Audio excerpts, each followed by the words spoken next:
fellow South Africans and citizens of the world. And you know what? I hadn't realized until now that Ernst Rutz and I had such a similar history, except I'm an old fart, so I'm probably 20 years ahead of him, and I know exactly where he's at right now. And I have some very interesting news about the old South African flag debate, and here in Australia. Well, we heard the ruling last week that the old South African flag is hate speech or symbol of hate speech. And South Africa's Department of Internal Relations and Cooperation is investigating reports that a small town in Australia refused to remove an old South African flag on public display.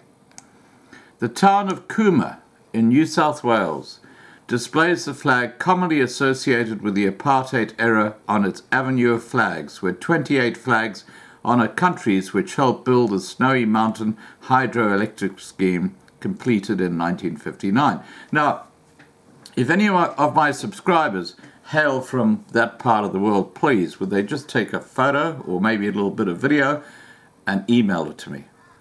I'd love to just show that the flag is still out and about. And a photo of all 28 flags, so it's just showing the whole perspective of what they're trying to do. South African expat David Hewson first asked the Cooma Monroe Shire Council to update the South African flag 4 years ago. Now, the South African High Commission in Canberra has joined Hewson and his supporters in calling for the flag to be replaced. I look every year and hope they've updated it, but every year I'm disappointed again to see the old flag fluttering here, said Hewson. It wasn't specifically the flag, but it did come to represent that.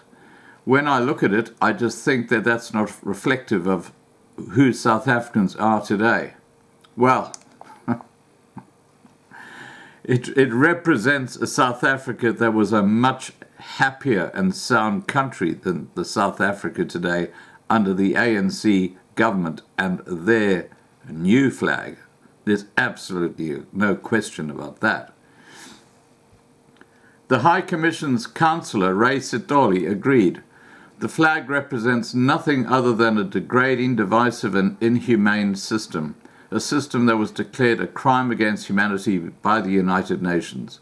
Whoever flies that flag would be not doing any justice to the cause of democracy, good governance and the rule of law in South Africa.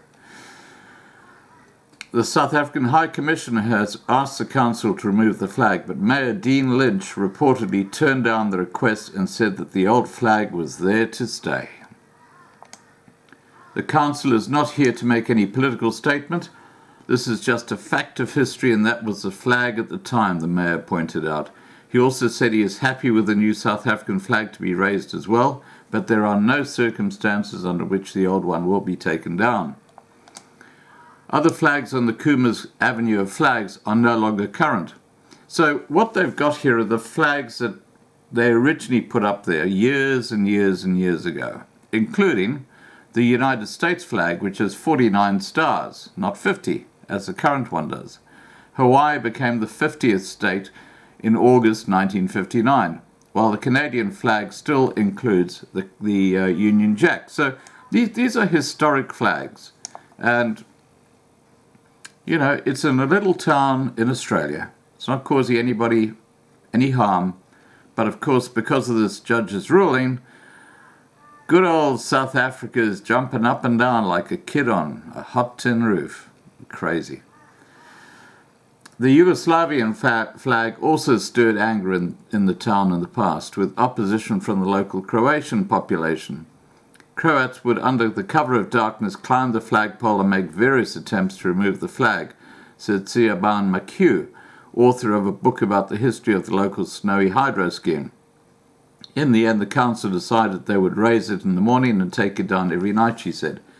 Since the Yugoslavian flag controversy, a second avenue of flags has been built nearby to display current national flags, but the South African flag is not among them.